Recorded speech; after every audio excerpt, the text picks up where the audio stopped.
This matter of So I want to touch on something real quick, right?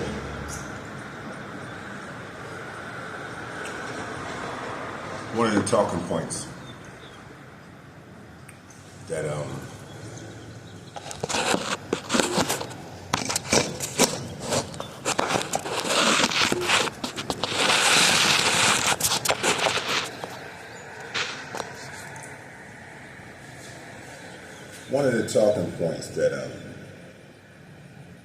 like if I was to go back into incarceration in whatever setting it may be, and had an opportunity to speak with those who are about to be released.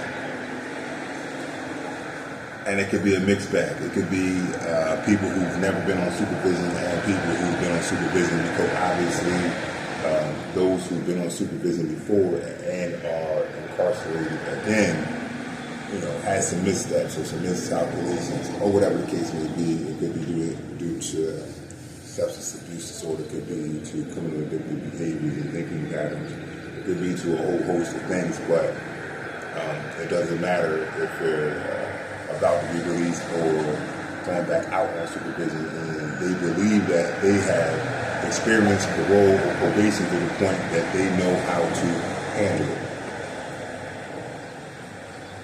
Some of the things, especially in 2024, and it's probably been like this for years, it's just I've never actually participated in the process of being supervised up until now. So prior to this, I've never even reported. I would leave incarceration and go straight into crime. I wouldn't even report to my parole office. They wouldn't meet me until the hearing. So that's to say, it would be all the way up until I got arrested for another crime that I would actually see who, or my probation officer, that's when we would meet. So, me being supervised, like, they really had nothing to say. They would say, Your Honor, I've never met Mr. Smith. And the judge would be like, oh, okay. And then it's a wrap from there. Like, there is no advocacy for me in that moment. There is no one to advocate for me in that moment to say anything that could be of a benefit that's going to help me in my situation. Anyway, moving forward, the conversation is when you come out on parole now,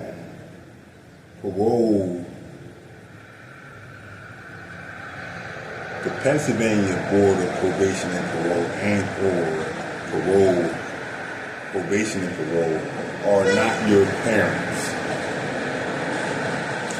They are not your parents. They are not going to hold your hand and walk you around the city helping you. They're not. I'm not saying that you won't find a parole agent who themselves won't take the extra step with you and drive you somewhere. Of course, I'm not saying that. So it's up to you to execute. And I want to say this so you can understand. When you come home from incarceration and you're going under supervision, my advice is to, and I'm going to use this word, but I don't really want to use it. I probably won't use it no more after a few conversations.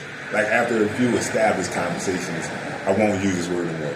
You should harass your parole agent.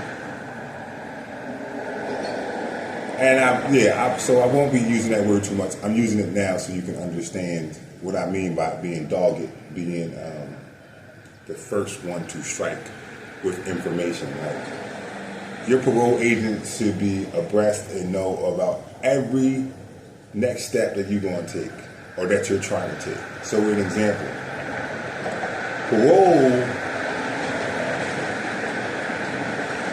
wants to be or they are more likely to be in support of you if you keep them updated on the steps and missteps of what you're doing out on supervision. So an example. If you yourself just contacted, you got online, right? And you went on Indeed and you filled out applications and you put a resume in, and Indeed helped you build a resume and so on and so forth, you should immediately call your parole agent, which you're most likely going to get their voicemail, which is fine. You actually want the voicemail so you can give a direct statement, an impersonal statement about facts, right? You don't really have to say, how you doing, sir? How was your morning? So on and so forth. You can give a straight, non-emotional, direct statement about what you just did. Good afternoon, sir. My name is da-da-da-da-da. I just recently filled out 15 applications on Indeed. Filled out a resume, uploaded it on Indeed. The next step, I intend to follow up on these resumes, so on and so forth. Hang the phone up. Right? When you get a job, you should immediately call your parole agent. The halfway house that you're in, okay, cool. They're going to want your work schedule. You should immediately call your parole agent on the street and say, I just got a job. Here's my work schedule. So invite them on the voicemail. Invite them to say, if you would like to see me, then you can, I am willing to meet you at my job. Except I have a lunch break, and we can meet. Will your parole agent come to your job? Probably not. But if you are factual and truthful about wanting to be supervised on parole and get the most out of it, meaning the benefit, then these are the steps I advise you take. Harass your parole agent. Keep them updated at all times about the stuff that you are doing, which is of a benefit, and tell them, call your parole agent and tell them the facts about your mental state. Right? Good afternoon, sir, or good morning, ma'am, or whatever the case may be, and say, I had a rough night last night. You know, as you know, I suffer from whatever it is that, you know what I mean? I had a rough night last night, and I think I need some help in finding therapist, whatever, treatment. I'm not doing too good out here. Don't wreck the car, run away from the accident scene, get caught, and then say, I got problems. It's not going to work. You know what I'm saying? Don't do all these things outside of the purview, or outside of the vision of parole, and then say, I need help. What's not going to work, and is never going to work, is if you go about doing things, keeping them in the dark, and then you end up violating, getting arrested, doing all this stuff, and then you say, oh, well, I got problems, I got issues. Say that then. Say it in real time. Say it when it's happening. Tell parole when you're doing good, and also definitely tell them when you're about to do bad. Not when you're doing bad. I mean, I understand that too. Like if you relapse or have an issue, call your parole agent. You go get high, bro. Sis, call your parole agent. Listen, I've been getting high for the last 3 days.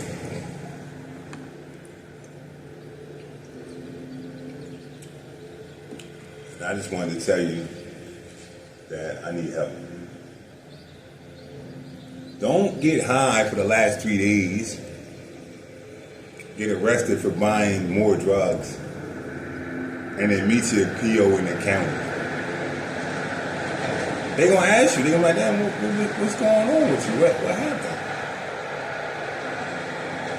What you going to say? Oh, I got problems. You could have called me. You could have talked to me. Watch this. Ultimately, if you stay in contact with your parole agent, this keeps structure around you. This is you holding yourself accountable, because that's all this is about. Like, if you don't keep in contact with your parole agent, you don't deem them as necessary in your life of no way of benefit. So why keep in contact with him? And if you're doing some nonsense, you don't want to be held accountable for your nonsense. That's why you won't call your parole agent when you slip, because you don't want to face being held accountable, because they might send you back upstate. You might end up back in Smithfield. You know what I mean? Or you might end up back in a halfway house. You know what I mean? And this is not what you're trying to do right now. What you're trying to do right now is get high, run around, X, Y, and Z. The reason why this is important, and this conversation is important, because I came from work last night. And I had an interesting day last night because, I dealt with a scenario at my job, right? And I'm not really going to get into all of it, but the scenario allowed me to tell another person how I exactly feel about work, which I'm bad at. Even though you see me, I'm talking like this, I'm really bad at expressing emotions like in the moment. Like, I'll do it after the fact, and I'll pour all this stuff on you after the fact. Like, you should have known, but I'm working on it, right? So anyway, I get to tell a person exactly how I feel, and like, it really was a benefit to them, because the song ain't had no remix. It was the same song that I said, around the first time that me and this person started dealing with each other. It just happened to be this person went through some stuff, and it's not because of me per se, but I added to the mistrust, hurt, betrayal, all these things that this person said that they felt due to me stepping away from them, right? I stepped away from them because I got problems, I got issues. I stepped away from them because I can't express myself in a certain way. Verbally, I do some physical stuff anyway. So that allowed the person to really hear the song that was playing, which allowed me to sing the song. And then after that, it put me in a good space, because I was able to express myself. And this is why I believe when I came from work, I was relaxed, I'm also coming with the Allah controls all affairs. So your ups and downs in a day is on purpose, and that's why in the Quran it says so are the days, because there's good days and there's bad days. There's good moments and there's bad moments, and you go from one to the next. I ran into an individual outside of where I live at, right? And obviously he's on supervision, right? I ain't gonna say obviously, I'm just saying obviously he's on supervision. To me, I could tell. Right? And he got his phone out. He's sitting out front. It's nice out last night. Today is the 30th, so if you're anywhere in the area, you know how nice it's been for the last couple of days. So it was nice out last night around 12 o'clock, 12:30. And I come out to do my little thing real quick before I hop in the shower or whatever. And he like, yeah, let me get some of that, cigarette. I'm like, huh? He said, man, can I ask you a question? I'm like, yeah. He said, how you know a girl cheating on you? I said, if you know, you know. I said, me personally, I don't even really pay attention to that stuff anymore. He said, what you mean? I said, in my life, I kind of expect it. Like, Especially when you become an older person, like, it is what it is. Just be happy for a little time that she allowed you to spend with her. You know, that ain't what he wanted to hear. So he started going into things that I know. He started going into stuff that I know he is out here existing outside of participating in his supervision. Like I know he's not in contact with the parole officer. I know he's not. Because he started to say stuff like, see, I drove around there. Yeah, I did this. Yeah, I'm like, oh, okay, listen, I don't want to hear all that. That's not, you know what I mean, that ain't none of mine. But I can understand I'm being an ear, somewhat of a counselor, right? I gave you a little feedback right now, but I gave you direct feedback that he didn't want to hear. So it dawned on me like, oh, this bull Freddy. He ready to crash the car and then run from the accident scene. Damn. He ready to crash the car and run from the accident scene, and I'm like, I'm in real time, I'm watching it. I'm gonna hear in a couple of days that he X, Y, and Z, this, you know, and he halfway back or upstate, possibly, because of the behavior. I could have said, yo, bro, guess what I could have said? Yo, bro, call your parole agent, you tweaking. You mean? You tipping. You ready to do some stuff. And right now, the best person that you can talk to is your parole agent. Why? Because it's guardrails and parameters where you know that this person you're talking to ain't going to play with you. They're not going to say nothing but what you should do right now in the moment. You need to get yourself to a meeting, a codependency meeting if you riding around checking that you know that the bathroom light is on, and that means that somebody in the house. That's what he told me. He said, I could tell, you know, when the bathroom light on at this time, because she don't have the bathroom light on at this time because she sleep at this time. And when the bathroom light is on, that means somebody in the house. I said, oh. He said, yeah, because it was a small Beamer, BMW, parked across the street. I said, oh, yeah, that car don't normally be there because I used to be around there. So I cut in like, I said, you used to be around there? What you used to be, like outside? He said, yeah. I used to be out there, so I know the cars that come back and forth. I know who parked there and who don't. Come on, man. You know who parked there and who don't? I'm looking like he ready to tip. He ready to wreck the car and run from the accident scene. He said, yeah. When I was talking to her, we had an argument. And as soon as she told me that I don't know what the bleep, bleep, bleep I'm talking about, this pop up on my Facebook. So I look at his phone like, it's some dude. He say the dude is his sponsor in NA. And the baby Beamer is his car. So I say, well, he in there. That dude is in there. Think about, I'm not getting in front of nobody crazy. You put 2 and 2 together and it made 92 to you. Somehow, somewhere you argue with your girl, your phone, Facebook, algorithm, whatever, pops up your sponsor's profile page. You automatically connect that to that car that's sitting across the street, the bathroom light being on at a particular time, and he's in there with her because she answered or did not answer a text message. Call your parole agent. Leave him a message and tell him I'm mentally slipping.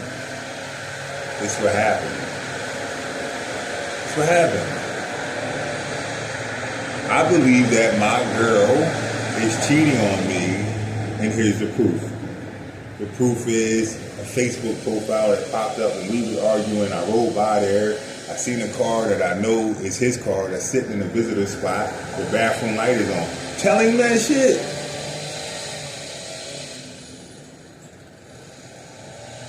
So he can be the mind of reason in the moment. Excuse me, sir, I think you need to come in. I think you need to come in. That don't mean, think about this, because we jump to conclusions. That don't mean you're going to get handcuffed and sent back to Smithfield.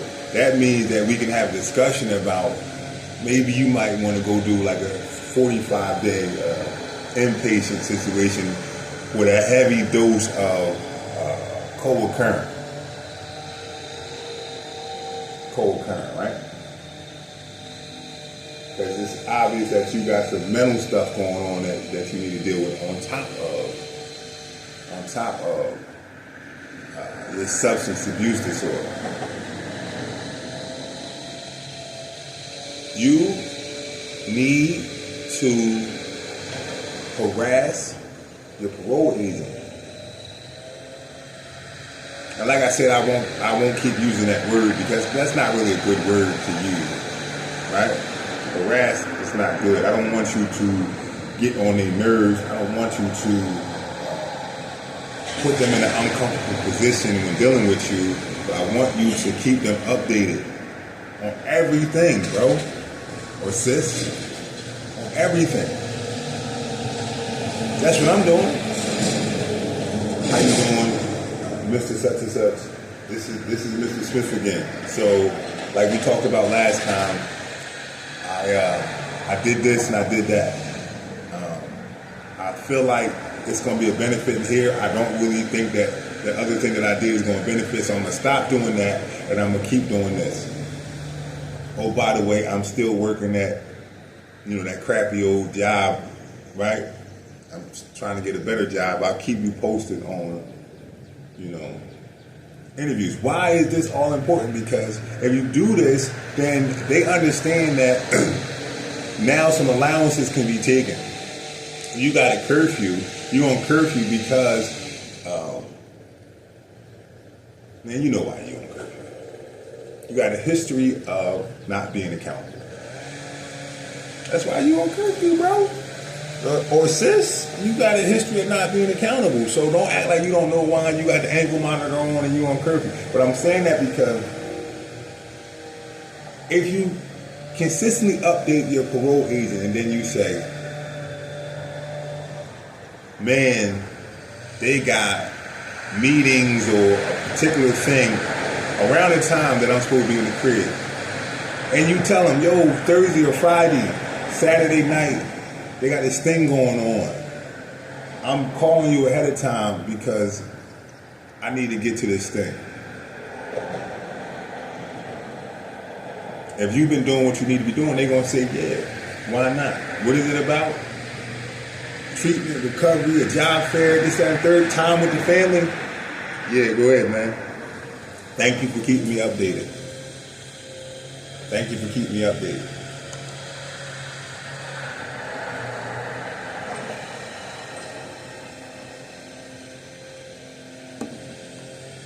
Or you ain't gotta do none of this stuff that I'm advising you to do, and you can keep running back and forth to these penitentiaries,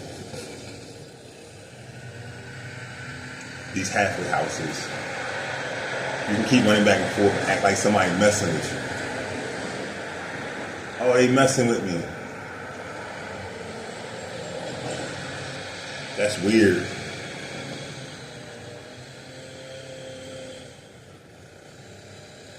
Hopefully, man, I said something that will catch your ear,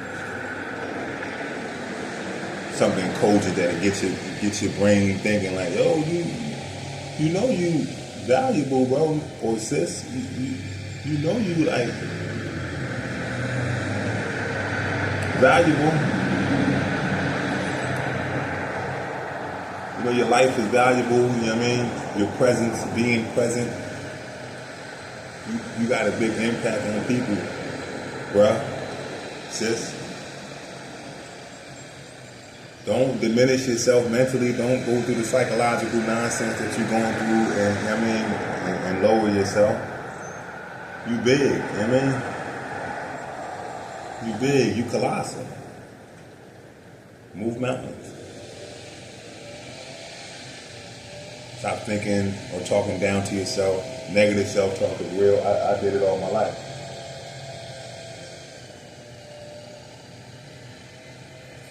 Be smart.